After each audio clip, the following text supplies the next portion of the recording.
太宰治、梅山。太平洋战争后，作为小说家的叙述者，我与朋友们经常在新秀的一家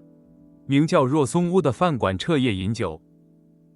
由于鱼店老板的介绍，若松屋的老板娘对我们十分信任，我们可以自由地赊账吃喝。店里的女服务员敏子自称热爱小说，但实际上无知又吵闹，经常插嘴打扰我们的谈话，让我们感到厌烦。敏子把钢琴家川上六郎误叫做川上梅山，从此我们在背地里称他为梅山。梅山个子矮小，肤色黝黑，相貌平凡，但唯独眉毛优美，因此这个绰号非常贴切。梅山闹出了不少乱子，比如踩进刚配给的卫噌，或相信贵族站着小便的玩笑而弄脏了厕所。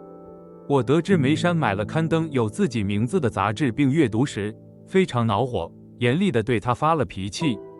我因病卧床一段时间后，久违地来到若松屋，从画家桥田新一郎口中得知梅山已经不在店里了。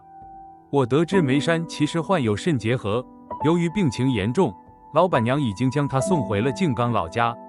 我和桥田意识到梅山在生病情况下依然勉力为我们服务，感到十分后悔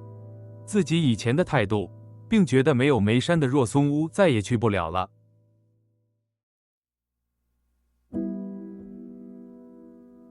太宰治的梅山以戰後的混亂時期為背景，描繪了人類表面上的缺點與愚昧，背後隱藏着的深刻悲傷與純真。敘述者我和朋友們持續嘲弄女服務員梅山的無知與吵鬧，但最終得知她其實身患重病，卻依然努力工作後，深感自責。此作品出色地表現了人類表面判斷的淺薄性，深刻呈現出戰後的人際關係及社會背景中潛藏的哀愁。